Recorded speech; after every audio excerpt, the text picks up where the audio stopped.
నమస్తే, welcome to SR6 news. Jogulamba Gadwal జిల్లా కేతిదొడ్డి మండలంలోని PMHS కూచినెర్ల పాఠశాలలో విద్యార్థులు మట్టి వినాయకులను తయారు చేశారు. ప్లాస్టర్ ఆఫ్ ప్యారిస్ తో తయారు చేసిన విగ్రహాల వల్ల నీటి కాలుష్యం జరుగుతున్నందువలన మట్టితో తయారు చేసిన వినాయకుడిని వాడాలని విద్యార్థులు తెలియజేశారు. అందుకోసం విద్యార్థులు అనేక వినాయక ప్రతిమలను తయారు చేసుకొని రావడం జరిగింది. మట్టి వినాయకుడు నీటిలో తొందరగా కరగడం మరియు జలాచారాలకు ఎలాంటి హాని కలగదని తెలియజేశారు. అందుకు విద్యార్థులు మట్టి వినాయకుడిని నీటిలో నిమజ్జనం చేసి కాలుష్యం గురించి వివరించారు. ఈ కార్యక్రమంలో ప్రధాన ఉపాధ్యాయుడు మహేష్, ఉపాధ్యాయులు గోపీనాథ్ గౌడ్, అశ్విని, పరశురాం, జ్యోతి పాల్గొన్నారు. ఎలాంటి రంగులు వేయకుండా చేయబడ్డాను. నా పేరు గజనుడు.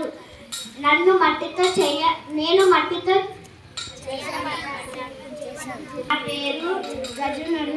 నన్ను మట్టితో తయారు చేశారు. అందుకు ఈరోజు నాకు చాలా సంతోషంగా ఉంది. నా పేరు బాలచంద్రుడు. నేను మట్టితో తయారు చేయబడ్డాను.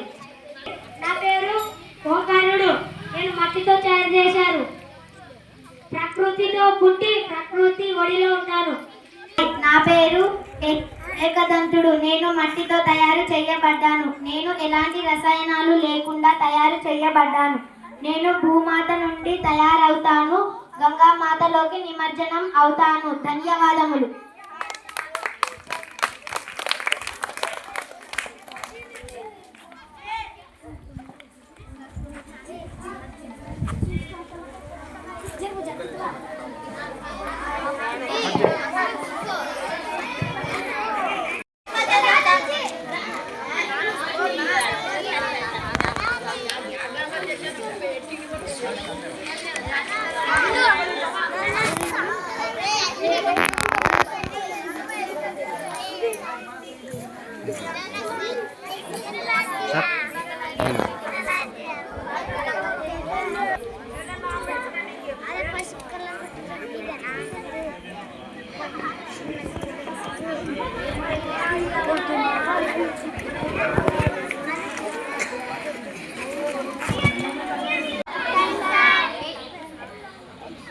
ఈరోజు మనం ఈ కార్యక్రమము ప్రారంభించడానికి కారణం మన యొక్క సమాజంలో మనకు త్వరలో వచ్చేటువంటి వినాయక చవితి. అది మనకు తెలుసు.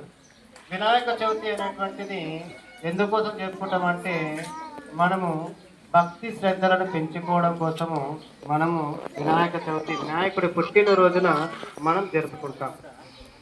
సో వినాయకుడి పుట్టినరోజు జరుపుకుంటాం, కానీ దీనివల్ల మనకి లాభం అధికం ఉంది, దాంతోపాటు నష్టం ఉంది. ఎందుకంటే వినాయకుని జరుపుకునే సమయంలో మనము ఏం చేస్తున్నామంటే రకరకాలైనటువంటి కలర్స్తో మొదలుకొని ప్లాస్టర్ ఆఫ్ ప్యారిస్తో తయారు చేసినటువంటి రసాయనాలు వాడడం వల్ల అవి మనకెంతో హానికరంగా ఉన్నాయి.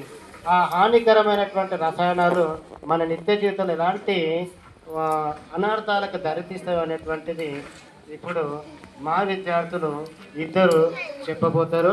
సో ఆ విషయాన్ని మీకు క్షుణ్ణంగా మీకు వీడియో ద్వారా చూపిస్తాము. సో అక్కడ వాళ్ళు ప్రయోగం చేస్తారు. ఆ ప్రయోగాన్ని మీరు చూడాలని నేను కోరుకుంటున్నా. సో అది ప్రయోగం ద్వారా చూసిన తర్వాత మీరు ఎలా దాన్ని మీరు గమనిస్తారో, గమనించి తర్వాత మన యొక్క నిత్య జీవితంలో ఎలా మనము వినాయకుడిని తయారు చేయాలనేటువంటిది మనం ఒక నిర్ధారణకు అనేది వస్తాము. సో ఇప్పుడు మా విద్యార్థులు ఇద్దరు కూడా వచ్చి దాన్ని చూపిస్తారు. ఓకే, ఇప్పుడు మా విద్యార్థులైనటువంటి నాగలక్ష్మి మరియు ఉదయ్ అనేటువంటి విద్యార్థులు ఇద్దరు కూడా ఒక కృత్రిమంగా తయారు చేసినటువంటి విగ్రహం, మరి ఇంకొకటి మట్టితో తయారు చేసినటువంటి విగ్రహం. అంటే ఒకటి ప్లాస్టర్ ఆఫ్ ప్యారిస్తో, ఇంకొకటి మట్టితో తయారు చేసిన విగ్రహం. ముందుగా ప్లాస్టర్ ఆఫ్ ప్యారిస్తో తయారు చేసిన విగ్రహం నీటిలో నిమజ్జనం చేస్తే ఎలా ఏర్పడుతుంది, తర్వాత మట్టితో తయారు చేసిన విగ్రహం నీటిలో నిమజ్జనం చేస్తే ఎలా ఏర్పడుతుంది అనేటువంటిది చూద్దాం. ఎంతసేపులో కరుగుతుంది అనేటువంటిది దాన్ని మనము పరిశీలిద్దాం.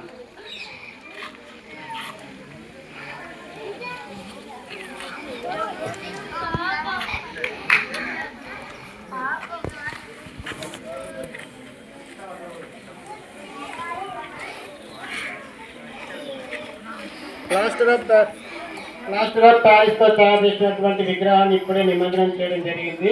సో కొంత సమయం తర్వాత దాన్ని పరిశీలిద్దాం.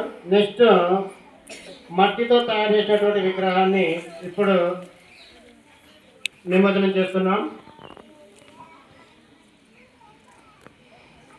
ఓకే, కొంత సమయం తర్వాత పరిశీలిద్దాం. సో ఇప్పుడు మనం కొంత సమయం తర్వాత పరిశీలించిన తర్వాత అవి ఎలా కరుగుతాయా లేవా అనేటువంటిది చూద్దాం. మనకి ఇప్పుడు దాని మీద మా పిల్లలు మాట్లాడతారు, ఒకసారి వినండి. నాగలక్ష్మి. నా పేరు నాగలక్ష్మి. నేను 9వ తరగతి చదువుతున్నాను. నేను ఈరోజు ప్లాస్టర్ ఆఫ్ ప్యారిస్ విగ్రహాన్ని తయారు చేసి నీటిలో నిమజ్జనం చేస్తున్నాను.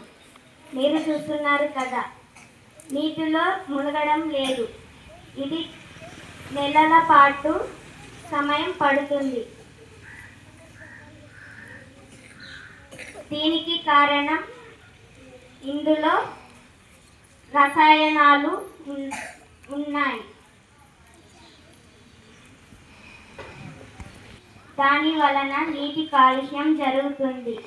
ఇందులో ఉన్న జంతువులు కూడా చనిపోతాయి. వీటిని తిన్న మనకు కూడా జబ్బు చేస్తుంది. నా పేరు ఉదయ్.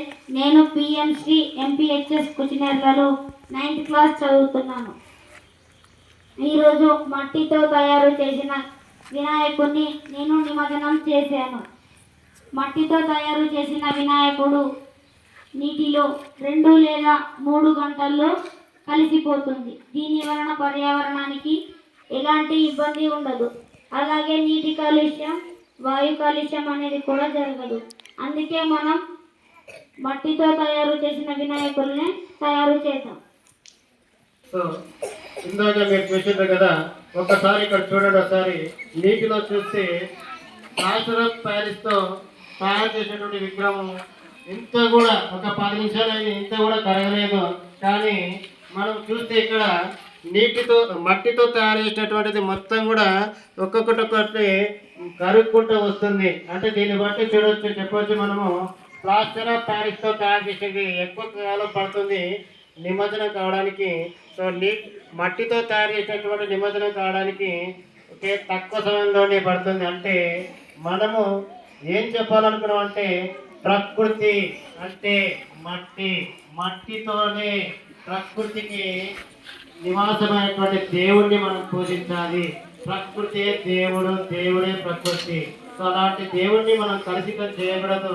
సో దేవుణ్ణి మనము అత్యధికంగా మట్టితోనే చేయాలని కోరుకుంటూ, సో ఈ కార్యక్రమం పెట్టడానికి ముఖ్య కారణము ఇందులో ముఖ్య కారణం ఏంటంటే మా పిల్లలకు మట్టితో తయారు వినాయకుడిని పూజించాలనేటువంటి కార్యక్రమే దీని ముఖ్య ఉద్దేశము. సో ఇప్పటి నుంచి మీరందరూ కూడా పాటిస్తారా? మట్టితో తయారు చేస్తారా, రసాయనాలతో తయారు చేస్తారా? మీరందరూ కూడా చేతులతో ఎంతమందితో మట్టితో తయారు చేస్తారా? గుడ్. సో నేను చాలా సంతోషంగా ఉన్నాను. సో మీరందరూ కూడా మట్టితోనే తయారు చేయాలి. ఎందుకంటే మట్టితో తయారు చేసినటువంటి దాన్ని మనం వాడాలి. రసాయనాలు వాడితే మనకి రకరకాల జబ్బులు అనేటువంటి రావడానికి ఆస్కారం ఉంది. కాబట్టి మట్టితో తయారు చేయరాదు, మట్టితోనే తయారు చేయాలి. సో ప్లాస్టర్ ఆఫ్ ప్యారిస్తో తయారు చేయరాదు అనేటువంటిది నేను చెప్తున్నాను.